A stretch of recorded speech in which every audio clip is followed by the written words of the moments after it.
Hi, hello, and welcome to my channel, my dear children. And today I'm going to give you line by line explanation of the poem Tithonus, written by Alfred Lord Tennyson. Okay, but before starting this poem और इसकी line by line explanation को start करने से पहले आपको इसका background जानना बहुत ज़रूरी है। बिकॉज क्या है ना कि अगर आपको इसके बैकग्राउंड को नहीं समझेंगे तो पोएम ठीक से समझ में नहीं आएगी। So starting with टाइटोनस। टाइटोनस क्या है? सबसे पहले ये पोएम क्या है? This poem is a dramatic monologue. Okay, and Tithonus जो है ये एक ट्रोजन प्रिंस है। ग्रीक माइथोलॉजी में इसको एक ट्रोजन प्रिंस के रूप में बताया गया है। एंड इनकी बिलवड है इयोस या अरोरा। सो ये जो इयोस या अरोरा है, who is she is the goddess of dawn. सूरज उगने से पहले के समय को डॉन बोलते हैं। तो डॉन जो है यहाँ पे पर्सनिफिकेशन हुआ है डॉन का। She is consider as goddess, ठीक है, और उनका नाम है इयोस। ओके, सो तो और वो कौन है? वो टाइटोनस के बिलवड है। तो उन्होंने टाइटोनस को उसकी डिमांड पे क्या दिया? उसको दिया था इमॉर्टैलिटी, यानी कि अमरता का वरदान दिया था। पर इमॉर्टैलिटी देने के बाद उन्होंने एक गलती ये कर दी कि इमॉर्टैलिटी तो दे दी पर एवर लास्टिंग यूथ नहीं दिया। तो इसकी वजह से क्या हो गया कि इयोस क्योंकि गॉडेस थी वो तो हमेशा जवान रही, लेकिन टाइथोनस जो था वो धीरे धीरे धीरे धीरे जो है बूढ़ा होता जा रहा था। तो ये इमॉर्टैलिटी जो थी उसको कर्स लगने लगी। ठीक है, तो this is what he is complaining this poem. ये वो बिमोन कर रहा है, वो रो रहा है, अब इसको कंप्लेन कर रहा है to her beloved, to his beloved. Okay, so is complaining to his beloved कि मुझे ये इमॉर्टैलिटी जो है कर्स लग रही है। ठीक है, so let's start the poem. The woods decay and fall. The vapors weep their burden to the ground. Woods मतलब क्या है यहाँ पे? Woods मतलब forest. ठीक है, बताना ये चाह रहा है कि जैसे फॉरेस्ट जो होता है, जो पेड़ होते हैं, जो फॉरेस्ट होता है, वो भी एक दिन क्या हो जाते हैं? डिके हो जाते हैं। ठीक है, सड़ जाते हैं या उनकी लाइफ ख़त्म हो जाती है, वो गिर जाते हैं। Vapours refers to clouds. Vapours यहाँ पे मतलब है क्लाउड से। क्लाउड्स भी जो होते हैं weep their burden to the ground, वो भी क्या हो जाते हैं? वो भी जो है अपना जो बर्डन है या वो भी डिज़ोल्व कर जाते हैं रेन में और डिसअपियर कर जाते हैं। Okay, man comes and tills the field and lies beneath. उसी तरह जो इंसान है वो भी इस दुनिया में आता है, ठीक है, टिल्स द फील्ड। यहाँ पे बता रहा है कि वो जो है जिस फील्ड को वो टिल करता है या जिस मिट्टी को वो खोद के अनाज उगाता है, उसी मिट्टी में एक दिन मिल जाता है। या फिर जो वो अपने सारे काम करता है इस दुनिया में रहते हुए, उसके बाद वो भी मर जाता है। ठीक है, after many a summer dies the swan. और इसी तरह एक दिन ऐसा आता है कि स्वान जिसकी लाइफ स्पैन काफ़ी ज़्यादा होती है बर्ड्स में, वो भी एक दिन मर जाता है। Me only cruel immortality. अब ये कह रहा है कि सिर्फ मैं ही, because of my cruel immortality अब उसको क्रूअल लग रही है, उसको श्राप लग रही है, ठीक है, कर्स लग रही है। सो कंज्यूम मतलब क्या होता है? खाना, ईट्स अप। ठीक है, उसको लग रहा है जैसे ये इमोर्टैलिटी इसको धीरे धीरे खा रही है। आई विदर स्लोली इन थाइन आर्म्स। थाइन मतलब क्या होता है? योर्स। ठीक है, तो ये विक्टोरियन एरा में लिखा हुआ पोएम है, इसलिए थी, थाइन ऐसे वर्ड्स को यूज़ किया गया है। ओके, सो वो कहते हैं और मैं अकेला तुम्हारी बाहों में, ठीक है, धीरे धीरे धीरे धीरे मैं जो हूँ सड़ रहा हूँ, विदर हो रहा हूँ। Okay, here at the quite limit of the world. कहाँ पे है? अभी बता रहे कहाँ पे हो हूँ मैं, कहाँ पे तुम्हारी बाहों में मैं सड़ रहा हूँ, इस वर्ल्ड क्वाइट लिमिट यानी कि ईस्टर्न हॉरिजन में। ओके, ईस्टर्न हॉरिजन अभी हम आगे बताते हैं इसके बारे में। A white hair shadow roaming like a dream. He is not considering himself as a body. वो कह रहा है मैं बॉडी नहीं रह गया हूँ, मैं तो शैडो बन गया हूँ। White here is a symbolism of old age. तो वाइट हेयर जो है ओल्ड एज को सिंबलाइज कर रहा है। और ये कह रहा है कि मैं जो हूँ अब बॉडी में ही तो रही नहीं, मैं तो शैडो की तरह हो गया हूँ और मैं रोम कर रहा हूँ, या यहाँ से वहाँ मैं घूम रहा हूँ। कहाँ घूम रहा है? एक सपने की तरह घूम रहा हूँ।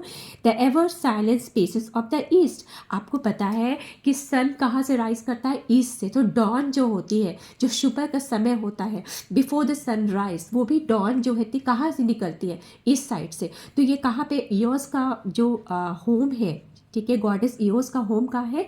ईस्टर्न हॉरिजन पे है। और वहीं पे जो है ये टाइटनस भी वहीं पे रोम कर रहा है, यहाँ वहाँ वहीं पे जो है वो घूम रहा है एक सपने की तरह। Okay, far folded mist and gleaming horns of मोन्स, ठीक है। तो वो जो है वहाँ पे, जैसे कि आप वहाँ पे जो है जिस तरह से ईस्ट के बारे में बताया जा रहा है, ईस्ट में क्या है कि आपका ईस्ट का जो रीजन है जहाँ से सूरज निकलता है, डॉन जहाँ से उगती है, ठीक है, वो रीजन क्या है, फार फोल्डेड मिस्ट, दूर दूर तक मिस्ट है, ठीक है। और जो है ग्लीमिंग हॉर्न्स ऑफ मॉर्न, मतलब मॉर्न मतलब यहाँ होता है मॉर्निंग, मॉर्निंग की ब्राइट ग्लोरी जो है फैली हुई है उस जगह पे मैं जो हूँ ड्रीम की तरह घूम रहा हूँ, ठीक है। So he is bemoaning that everything comes to end but not me, I will not come to end, because मैंने ही अमरता का वरदान मांगा था। Okay, let's move to the next paragraph. Alas for this grey shadow once a man, he is calling himself a grey shadow। कह रहा है कि वो बहुत ही दुखी और बहुत ही सैडली रिकॉल कर रहा है उन दिनों को जब वो क्या, वो भी जवान था, ठीक है। वंस अ मैन, वो भी अपने आप को तो कहता है कि मैं भी इंसान था, मैं इस तरह का भूत नहीं था, मैं इस तरह का शैडो नहीं था, मैं भी इंसान था। So glorious in his beauty and thy choice, मैं इतना ज़्यादा ब्यूटीफुल था, इतना ज़्यादा हैंडसम था, और इसलिए शायद तुमने भी मुझे चुना। हु मैडेस्ट हिम थाइचोस, तुम जिसको तुमने चुना, ठीक है, मैं इतना ज़्यादा अच्छा था, अट्रैक्टिव था, जिसको तुमने चुना, गॉडेस ने चुना। That he seemed to his great heart none other than a god, और उस समय मुझे ऐसा लगा था कि मैं जो हूँ एक किसी भगवान से कम नहीं हूँ, क्योंकि मुझे खुद एक गॉडेस ने चुना था अपने लिए, तो मुझे भी ऐसा फील हो रहा था कि I am myself a god, ठीक है। I ask thee give me immortality, मैंने तुमसे कहा था मुझे इमोर्टैलिटी दो। Then didst thou grant me grant mind asking with a smile, और तब तुमने बहुत ही आसानी से मुझे एक चीज ग्रांट कर दिया था, बिल्कुल मुस्कुराते हुए।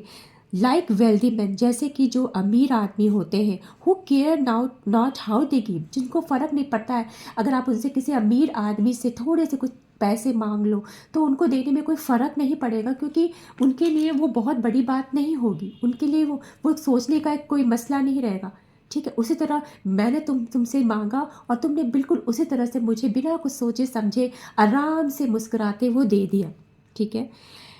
But thy strong hours indignant work their wills, लेकिन तुम्हारी स्ट्रॉन्ग आवर्स, आवर्स यानी टाइम, यहाँ पे टाइम का पर्सनिफिकेशन हो रहा है, तो ये कह रहा है कि टाइम जो है मुझसे शायद बहुत, इंडिग्नेंट मीन्स होता है एंग्री, ठीक है, गुस्सा, तो मुझे लगता है जो टाइम है मुझसे बहुत ज़्यादा गुस्सा है, जिसने मुझ पे अपना जो है भड़ास निकाला, गुस्सा निकाला है, ठीक है। And beat me down and marred and wasted me, time ने मुझे बहुत ही सताया है, ठीक है, मुझे मार डाला है एक तरीके से, ठीक है, और मुझे वेस्ट कर दिया, मुझे रूइन कर दिया है, ठीक है, मुझे बिल्कुल मेरे पास कुछ बचा नहीं है। Means time has brought his old age, time जो है उसको बूढ़ा करते जा रहा है, इसलिए टाइम ऐसा लग रहा है जैसे उससे बदला निकाल रहा है, ठीक है। यहाँ पे टाइम को ईओस के साथ क्यों यूज़ किया है, सो एक्चुअली टाइम जो है या आवर्स जो है ये ईओस की अटेंडेंस है, ठीक है। तो इसलिए क्या है कि तुम्हारे अटेंडेंट्स जो हैं, तुम्हारे जो साथी हैं, उन्होंने मुझ पर जो है ये जुल्म किया है, गॉट इट। एंड थो they couldn't not and me, लेकिन फिर भी वो मेरा अंत नहीं कर सकती। लेफ्ट मी मेम्ड, मुझे जो है बिल्कुल जो है मुझे उसने कमज़ोर बना दिया है, लेकिन वो मुझे मुझे एंड नहीं कर सकती मेरे लाइफ को। To dwell in presence of immortal youth, to dwell in presence of immortal youth का मतलब क्या, ड्वेल मतलब लीव, किसके, इमॉर्टल यूथ कौन है, immortal youth refers to Eos, यहाँ पे इमॉर्टल यूथ किसके बारे में कहा गया है, ईओस के बारे में, क्या, तो EOS is the immortal youth, ठीक है।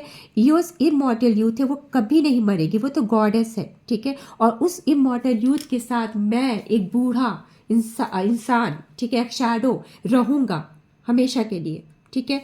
Immortal age beyond immortal youth, कौन उसके साथ रह रहा है, ईओस के साथ कौन रह रहा है, एक इमॉर्टल एज बढ़ता जाएगा, ठीक है, लेकिन इमॉर्टल एज जो है वो इमॉर्टल है, ओके, लेकिन जो यूथ है वो इमॉर्टल नहीं है। ये लाइन ये अपने लिए बोल रहा है, और ये लाइन जो है इससे पहले वाला लाइन उसने कहा है ईओस के लिए कि मैं ईओस के साथ रहूँगा इस जगह पे, ठीक है। जो ईओस जो इमॉर्टल है हर तरीके से, ठीक है, उसकी जो है यूथ भी हमेशा कायम रहेगी, क्योंकि मेरी यूथ जो है वो कायम नहीं रहेगी, वो तो ख़त्म हो चुकी है। और मेरी एज जो है वो भले मैं सालों साल जीता रहूँगा, इमॉर्टल रहूँगा। And all I was in ashes can thy love thy beauty make amends though even now. और अब वो अपने आप को ashes, ashes means everything has ended to him, उसको ऐसा लग रहा है कि मेरे लिए सब कुछ ख़त्म हो गया है। तो कह रहा है मैं अब जो हूँ सिर्फ रूइंस में हूँ, ठीक है, एशेस में हूँ, ठीक है। और वो बोल रहा है कि क्या थाई मतलब तुम्हारा, क्या थाई लव, क्या तुम्हारा प्यार, ठीक है, थाई ब्यूटी तुम्हारी ब्यूटी, मेक एमेंड्स क्या कुछ चेंजेस कर सकती है अभी भी, यानी क्या तुम अपनी जो इमॉर्टैलिटी का वरदान है उसको वापस ले सकती हो। Close over us the silver star thy guide. अब वो कह रहा है क्लोज ओवर अस मतलब नियर टू अस, हमारे पास में कौन है, the silver star. Silver star यहाँ refers the planet Venus, Venus a morning star, Venus को मॉर्निंग स्टार भी कहते हैं। तो डॉन निकलने के समय, तो this morning star is the herald of the dawn, ये बता रहा है कि हाँ डॉन निकलने वाला है अगर आपको मॉर्निंग स्टार दिखता है तो। सो दैट मीन्स, तो कह रहा है कि हमारे पास में वो सिल्वर स्टार है, थाई गाइड, तुम्हें गाइड कर रहा है, तुम बाहर निकलो, ठीक है, तुम अराइज हो, okay. Shines in those tremulous eyes that fills with tears to hear me, let me go, take Pathai by gift। अब यहाँ पे थाइथनस देखते हैं कि जो ईओस है इसकी ट्रेमुलस आइज, वो the mean of tremulous, tremulous मतलब टीयरफुल, उसकी आइज टीयरफुल है, ठीक है। वो गॉडेस है, वो वीप नहीं कर सकती, लेकिन उसकी आंखों में उसको आंसू जो है दिखाई दे रहे हैं। वो कहती है, तो वो कहता है कि मुझे सुनो, मुझे जाने दो, ठीक है, टेक बैक थाई गिफ्ट। अब ये जाने दो, कहाँ जाने दो, धरती पे वापस जाने दो जहाँ पे सभी लोग मर रहे हैं, ठीक है। ये अभी कहाँ है, at present he is in the sky with the dawn, ठीक है। तो ये कह रहा मुझे जाने दो, अपना गिफ्ट वापस लो। Why should a man desire in any way to vary from the kindly race of man? It is a very important line। ये कह रहा है कि ये मैन का ये डिज़ायर करना, what is the desire that man is longing for? desire for immortal life। वो कह रहा है जो immortal life का जो डिज़ायर है वो इंसान को रखना ही नहीं चाहिए। This is wrong to vary from kindly race of man, जो मैन का रेस है, ठीक है, उससे अलग सोचना, उससे अलग डिज़ायर करना, उससे वो गलत है, ओके। और pass beyond the goals of all where all should pass as is most meet for all. और ये इंसानों का गोल्स ऑफ ऑर्डिनरी मतलब लॉस ऑफ नेचर, नेचर के लॉस के खिलाफ जाना, पास बियॉन्ड में तब खिलाफ जाना, तो नेचर के लॉ के खिलाफ जाना जहाँ पे सभी कुछ पॉज मतलब रुक जाता है या मर जाता है, सब कुछ खत्म हो जाता है, ठीक है, ये सबसे सही चीज़ है, मोस्ट बिफिटिंग है, मोस्ट मीट फॉर ऑल मतलब सबसे सही चीज़ है इंसानों के लिए कि एक ना एक दिन उसको मरना है, ठीक है। तो क्यों कोई इंसान ऐसा डिज़ायर करता है कि उसको जो है अमरता का वरदान मिले, क्यों इमॉर्टैलिटी मिले, ये सोचना, ये डिज़ायर करना ही गलत है। Got it? A soft air fanned the cloud apart. There comes a glimpse of that dark world where I was born। तभी क्या होता है कि एक जेंटल ब्रीज चलती है, ये ऊपर है, आसमान में है टाइथोनस, ठीक है। तभी एक जेंटल ब्रीज चलती है, जो क्लाउड्स है, ठीक है, जो बादल है वो छट जाते हैं और उसको एक ग्लिम्स, एक लुक मिलता है of the dark world where I was born.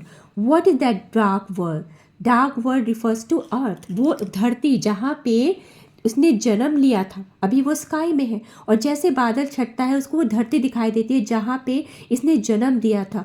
Once more the old mysterious glimmer steals from thy pure brows and from thy shoulders pure.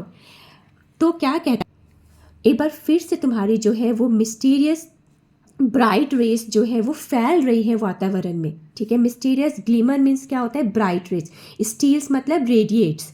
तो एक बार फिर से तुम्हारी मिस्टीरियस जो रेस है वो रेडिएट हो रही है तुम्हारे प्योर ब्रॉस में, because she is personified as a goddess. तो तुम्हारे ब्रॉस से जो है वो रेस निकल रही है और तुम्हारे शोल्डर से निकल रहा है, bosom beating with a heart renewed, ठीक है। और वो देख सकता है कि उसके जो है बॉसम जो है बहुत ही विग्रसली बीट कर रहा है with renewed heart, okay.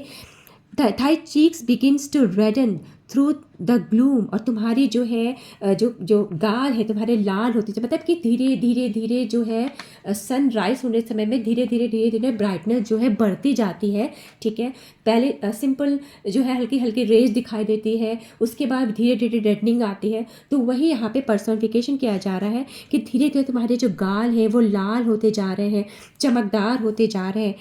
Thai sweet eyes bright and close to mind, और तुम्हारे जो प्यारी आंखें हैं, स्वीट आइज है, वो मेरी आंखों के पास में जो है धीरे धीरे जो है खुल रही है, ब्राइटन होते जा रही हैं।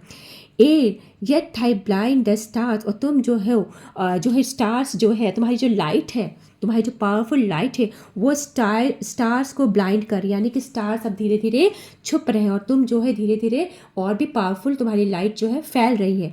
And the violet team which love thee yearning for thy yoke arise.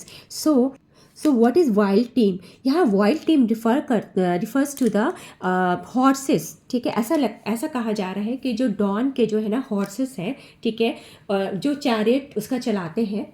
Okay, सो वो तुम्हारी जो वाइल्ड टीम है वो तुमको जो इतना प्यार करती है वो इंतज़ार कर रही है तुम्हारे निकलने का, तुम्हारे अराइज होने का। And shake the darkness from their loosened mane because they are personified as horses. तो मेंस होते हैं ना, जो हॉर्सेस के जो बाल होते हैं, ठीक है, उनको मेंस कहते हैं। तो वो तैयार है डार्कनेस को मिटाने के लिए, ठीक है, और वो डार्कनेस को मिटा देंगे अपने लूजन मेन से और सारे वातावरण को जो है जगमगा देंगे। And beat the twilight into flakes of fire, ये जो ट्वी लाइट है अब वो फ्लेक्स ऑफ फायर में बदल जाएगा, और twilight will look like flakes of fire. मतलब ये जो पैराग्राफ है यहाँ पे किस तरह से डॉन अराइज कर रहा है इसके बारे में बताया जा रहा है। ठीक है, तो जब सुबह होने वाली होती है तो क्या होता है, धीरे धीरे बादल छटते हैं, काले बादल छटते हैं, उसके बाद जो है हल्की हल्की रेस रेडिएट होती है, फिर वो धीरे धीरे उसमें रेडनेस आती है। ठीक है, वो ऐसा जो है फिर धीरे धीरे और वो जो है पूरी वातावरण को जो है जगमगाता है, ब्राइटनेस और ज़्यादा पावरफुल होती जाती है धीरे धीरे। So that is all he is talking about here.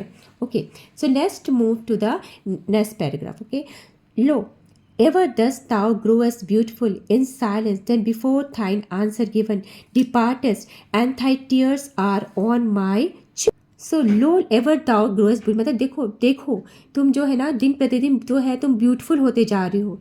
ठीक है, जैसे तुम पहले थी अभी भी तुम ब्यूटीफुल, और तुम दिन प्रतिदिन ब्यूटीफुल होते जा रही हो, और तुम जो है डिपार्ट कर जाती हो, तुम बहुत ही चुपचाप से आती हो, चुपचाप से तुम चली जाती हो बिना मेरे सवालों का जवाब दिए।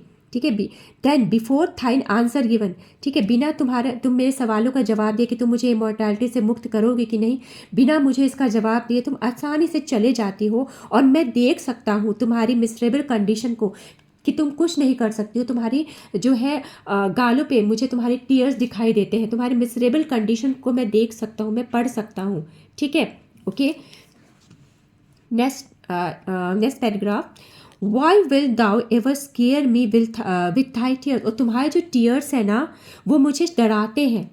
ठीक है, क्यों तुम्हारे टीयर्स मुझे डराते हैं, तुम्हारे टीयर्स को देख के मुझे डर लगता है। Okay, and make me tremble lest saying learnt, और मुझे जो है हिला देता है, मैं शेक हो जाता हूँ, मैं हिल जाता हूँ सोच के, क्योंकि मैंने एक सेइंग सुना है, एक बात सुनी है जो मतलब बरसों से कही जा रही है।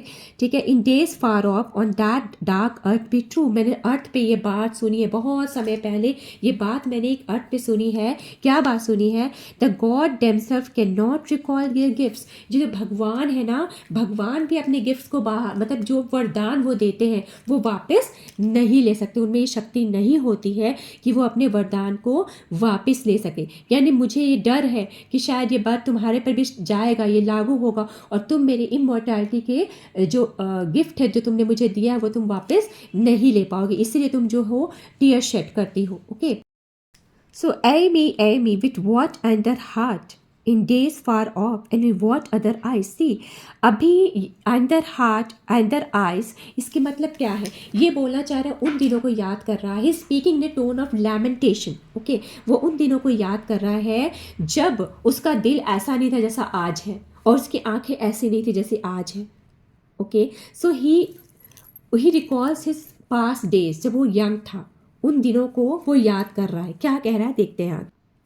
आई use to watch if I be that watched, I be he that was, the lucid outline forming round thee, saw the dim curls kindled into sunny rings। तो बोला कि उस समय की बात कोई वो याद कर रहा, उस समय में जब मैं जो तुमको देखता था, ठीक है, और देखता ही रहता था, और मैं देखता था कि तुम्हारे चारों ओर लूसिड आउटलाइन मतलब ब्राइट आउटलाइन जो है फॉर्म करता था, ठीक है, तुम्हारे चारों ओर, और तुम्हारे जो डिम कर्ल्स हैं, ठीक है, वो चेंज हो जाते थे सनी रिंग्स में, ठीक है, वो धीरे धीरे ब्राइटन होकर सनी रिंग्स बन जाते। तुम्हारे जो डिम कर्ल्स है, जो हल्की जो रोशनी है, वो धीरे धीरे सनी रिंग्स में कन्वर्ट हो जाते थे। Change with thy mystic change with mystic change, तो he use to see the mystic change come over her. तो वो देखता धीरे धीरे जो चेंजेस होते थे ना, जब ये डॉन निकलती थी, तो वो सारे चेंजेस को ये नोटिस करता था। And felt my blood glow with the glow that slowly crimsoned all. और मुझे ऐसा लगता था, he use to feel his blood glow, उसको लगता था कि उसका भी ब्लड जो है ना, जैसे जैसे ये रेड होती जाती थी, उसका भी ब्लड जो है ग्लो कर रहा था। इसके ग्लो के साथ, योर्स के ग्लो के साथ उसका भी ब्लड ग्लो करता था, मतलब he was so much attracted to her. Okay, और आगे बोलता है ग्लो, हाँ, thy presence and thy portals while I lay, मैं लेटा देखता था तुम्हारा प्रेजेंस, तुम्हारा पोर्टल्स, इन चीज़ों को मैं नोटिस करता था। Okay, mouth, forehead, eyelid growing dewy warm with kisses balmier than half opening birds. वो कहता है कि मैं तुम्हारे वार्मथ को फील कर सकता था अपने माउथ में, अपने फोरहेड पे, अपने आईलिड्स पे, तुम्हारी जो गर्माहट है, तुम्हारी वार्मथ जो है, उसको मैं फील कर सकता था, ठीक है। डूई वार्म मतलब कंफर्टेबल वार्म, बहुत ही प्लेजेंट वार्म, वो मैं वार्मथ को फील कर सकता था। और जो वहाँ जो किसेस थे ना, जो तुम्हारी किसेस थी, वो जेंटलर थे या बाल्मियर थे या हीलर थे, बहुत ही मतलब जो हीलिंग पावर जिसमें थी, बहुत ही जेंटल होते थे, उतने उससे भी ज़्यादा जेंटल जितने कि हाफ ओपनिंग बर्ड्स होते हैं अप्रैल के महीने में, उससे भी ज़्यादा जेंटलर, उससे भी ज़्यादा वो सूथिंग होते थे। Okay, and could hear the lips that kids, और करती थी, तुम बोलती थी, और तुम्हारी जो बोली है ना, वो क्या होती थी, whispering I knew not what a wild and sweet like that strange song I heard Apollo sing while Ilion like a mist rose into towers. और क्या तुम जब किस करते हुए बोलती थी, तो तुम्हारे जो वर्ड्स होते थे ना, वो इतने स्वीट होते जितने कि अपोलो के सॉन्ग्स होते थे। जब वो टावर बनाता था, और उस समय टावर ऑफ ट्रॉय अपोलो ने बनाया था, तो टावर जब वो बना रहा था, जिस समय वो मिठास से गाता था, उतने ही मिठास से तुम्हारी आवाज़ भी थी, उतनी मिठास से तुम बोलती थी। ओके, वाइल यू किस्ड मी। सो वो अपने जो अच्छे दिनों को रिकॉल कर रहा है, when everything was very fine, when everything was good, ठीक है, तो उस समय को वो रिकॉल कर रहा है। यहाँ पे कुछ चीज़ों को आपको मैं बताना चाहूँगी, मतलब अगर आपको कोई कंफ्यूजन हो, जैसे portals means the gate of years, मतलब गेट यहाँ पे एक्चुअली ईस्टर्न स्काई को बोला जा रहा है। नेक्स्ट जिस चीज़ में मुझे लगता है आपको दिक्कत हो सकती है, वो है, हाँ, Ilion. What is Ilion? Ilion is the city of Troy, ठीक है, तो he was building the tower, ठीक है, in the city of Troy. Okay, और यहाँ पे एक चीज़ और है, who is Apollo? Apollo Greek mythology में he is also a god, he is the god of sun, ठीक है, and also the god of musicians. तो अपोलो के बारे में इसलिए यहाँ पे मेंशन किया गया है। Okay, let's move to next paragraph. Yet hold me not for ever in thine east, लेकिन प्लीज़ मुझे जो है अपने इस ईस्टवर्ड, जो तुम्हारी हॉरिजन है, जहाँ पे तुम रहती हो, वहाँ मुझे ज़्यादा देर तक मत रोको। होल्ड मी नॉट, मुझे मत रोको इस जगह पे।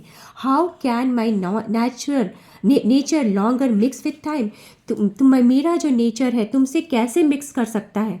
इसका मतलब क्या, बहुत ही डीप मीनिंग है इसमें। वो कहना चाह रहा है कि मैं और तुम अब एक जैसे नहीं रहे, ठीक है, वी आर नॉट टुगेदर। तुम जो हो हमेशा जवान रहोगी, और मैं जो हूँ हमेशा जो है रहूँगा, तो ज़रूर जिंदा रहूँगा, पर मैं साथ ही साथ बूढ़ा होता जाऊँगा। तो तुम्हारा और मेरा नेचर आपस में मिक्स नहीं कर सकता है। Coldly thy rosy shadows bathe me, cold are thy lights and cold my wrinkled feet. तो कोल्डली, यहाँ पे कोल्डली जो होता है यहाँ पे क्यों use, this words coldly and cold, this brings a contrast to the youthful passion and love. ठीक है, तो ये बता रहे कॉन्ट्रास्ट शो करने के लिए यूज़ किया गया है। ये कह रहा है कि मेरा जो यूथ है और मेरा जो यूथ का पैशन वो चला गया है। ठीक है, और तुम्हारे जो शैडोज है ना अब मुझ पे पहले की तरह नहीं पड़ती है, वो मुझे वो वार्मथ फीलिंग नहीं देती है, मुझे वो कोल्ड, मतलब तुम भी मेरे पे अब डिसइंटरेस्टेड हो, मुझे ऐसा लगता है, तो वो मुझे कोल्ड फीलिंग देती है। तुम्हारी शैडो पहले की तरह मुझे वार्मथ नहीं देती है। और तुम्हारी जो लाइट है, ठीक है, तुम्हारी light, cold are all thy light, तुम्हारी लाइट उसमें वो रेडनेस नहीं है। ठीक है, तो वो तुम्हारी लाइट पे मुझे ब्राइटनेस नहीं दिख रहा है, वो डल लग रही है मुझे। ठीक है, मुझे वो अब अच्छा नहीं लग रहा है। And cold my wrinkled feet, और मेरी जो व्रिंकल्ड फीट है ना, मेरी जो बूढ़ी फीट है, व्रिंकल्ड फीट है, ठीक है, वो भी अभी को तुम्हारे लाइट में वार्मथ नहीं फील कर पाती है। Upon thy glimmering threshold when the steam floats up from those dim fields about the homes of happy men that have power to die। तभी क्या होता है, उसको फील होता है वार्मथ। कहाँ से वार्मथ फील होता है? उस स्टीम से फील होता है। इस feeling the warmth of the steam, ठीक है, जो कि फ्लोट करके आ रहा है डिम फील्ड से। वो दूर जो फील्ड्स है ना, जहाँ पे लोग रहते हैं, इंसान रहते हैं, ठीक है, ऑफ हैप्पी मैन, वो लोग जिनको पावर है डाई करने का, मरने का, जिसको पावर मिला है, वो लोग जहाँ पे रहते हैं, उस फील्ड में से जो गरम गरम जो भाप निकल के आ रही है मेरे तक, वो मुझे वार्मथ दे रही है। पर तुम जो मुझे पहले वार्मथ देती थी, वो वार्मथ मुझे नहीं फील हो रहा है तुमसे। तो वो कह रहा है कि तुम्हारे ग्लिमरिंग थ्रेशोल्ड्स में, ग्लिमरिंग मतलब क्या होता है? शाइनिंग डोर स्टेप्स पे, जब तुम्हारे शाइनिंग डोर स्टेप्स तक वो भाप आती है ना, वो फील्ड से होके भाप आती है, वो मुझे वार्मथ दे देता है। पर तुम्हारे से मुझे कोई वार्मथ फीलिंग नहीं मिलती है। ओके, यह दो तरह से बातें कही गई। पहली बात तो तुम मुझे जिस तरह से पहले ट्रीट करती थी वैसा तो मुझे ट्रीट नहीं करती हो, इसलिए मुझे वो वार्मथ महसूस नहीं हो रहा है। और मैं बूढ़ा हो गया, मैं तुम्हारे वार्मथ को महसूस नहीं कर पा रहा हूँ। और क्योंकि मुझे लॉन्गिंग है उस दुनिया में जाने का जहाँ पर मैं हो के आया हूँ, तो वो जगह जो है मुझे वार्मथ प्रोवाइड कर रही है। ये बातें वो कहना चाह रहा है। And grassy barrows of the happier dead, ठीक है, और वो कहता है कि वो ये जो भापें आ रही हैं, जो स्टीम्स आ रही है, उस जगह से आ रही है जहाँ पे मैन को पावर है डाई करने का। और मैन को पावर है, ठीक है, कि वो मिट्टी में अपने आप को मतलब ग्रेव में चला जाए, वो ग्रेव में जाने को उसको पावर है। वो इज़ हैप्पी, वो उससे जल रहा है, ठीक है, वो जल रहा है कि वो जो है, जो इंसान है नीचे, उसको पावर है कि वो मर सकता है, और उसको पावर है कि जो ग्रास है उसके नीचे वो दफन हो सकता है। ठीक है, ओके, तो दफन हो सकता है। And release me and restore me to ground, मुझे रिलीज़ करो, मुझे यहाँ से निकालो, ठीक है, और फिर से मुझे उस धरती पे भेजो, मुझे स्काई से रिलीज़ करो, मुझे अर्थ पे, ग्राउंड मतलब यहाँ पे अर्थ पे फिर से जाने दो। He is appealing to her. Thou seest all things, thou wilt see my grave। ठीक है, तो वो कहता है तुम तो गॉड हो, तो तुम तो सब कुछ देख सकती हो। Thou seest all things, तुम गॉड हो, तुम सब कुछ देख सकती हो, और इसलिए तुम जो है मेरे ग्रेव को भी देख पाओगी, मुझे मरता देख पाओगी, मुझे दफन होता हुआ देख पाओगी। ठीक है, thou will renew thy beauty morn by morn, तुम्हारी ब्यूटी जो है ना दिन प्रतिदिन, मॉर्निंग बाय मॉर्निंग, तुम्हारी ब्यूटी बढ़ती जाएगी, रिन्यू होती जाएगी, और तुम और खूबसूरत से खूबसूरत होती जाओगी। I earth forget these empty courts and thee returning on thy silver. वो कहता है बहुत ही गहरी लाइन से यहाँ पे, वो कहता है मैं जो मिट्टी में, जिसका जन्म मिट्टी से हुआ है, ठीक है, जो मिट्टी का बना हुआ हूँ, मैं फिर से मिट्टी में जाने को तैयार हूँ, मैं फिर से मिट्टी में जाना चाहता हूँ, और तुम्हारे इस एम्प्टी डोम्स को मैं भूल जाना चाहता हूँ। ठीक है, एम्प्टी कोर्ट्स, एम्प्टी डोम्स को मैं भूल जाना चाहता हूँ। और तुम जब मैं चला जाऊँगा ना, धरती में मिल जाऊँगा, लेकिन तुम्हें कोई फ़र्क नहीं होगा, क्योंकि तुम जो है ना, तुम अपनी डेली जर्नी को फिर से कंटिन्यू कर पाओगी अपने उसी सिल्वर चैरियट में। ठीक है, जहाँ तुम्हारे घोड़े वो सिल्वर चैरियट चलाएंगे, और तुम फिर से दिन प्रतिदिन निकलोगे और सुंदर से सुंदर होते जाओगे। लेकिन मैं हैप्पी कब होऊंगा? तुम मुझे नहीं प्रदान कर सक रही हो कि अपने अमरता के वरदान को वापस नहीं ले पा रही हो, लेकिन मैं जाना चाहता हूँ उस धरती पे, मैं जाना चाहता हूँ वहाँ फिर से उस मिट्टी पे, और जहाँ से मैंने जन्म लिया है, और उस मिट्टी में मिल के मुझे बहुत खुशी होगी। और तुम भगवान हो, तुम देख सकती हो, there is nothing that is hidden from you, तो तुम देख सकती हो, तो तुम अपने काम करो, अब मैं अपनी जगह पे वापस जाना चाहता हूँ। So such a beautiful poem isn't it. तो ये पोएम यहीं पे मैं ख़त्म कर रही हूँ, और इसके जो है वर्कबुक क्वेश्चन आंसर मैं जल्दी डालूंगी। सो आई होप आपको एक्सप्लेनेशन वीडियो अच्छा लगा हो। तो please children, if you want to support me, please subscribe my channel, अपने दोस्तों के साथ भी शेयर कीजिए, लाइक बटन दबाने में बिल्कुल कंजूसी मत कीजिए। कीप स्टडिंग, मिलते हैं नेक्स्ट वीडियो में, बाय बाय।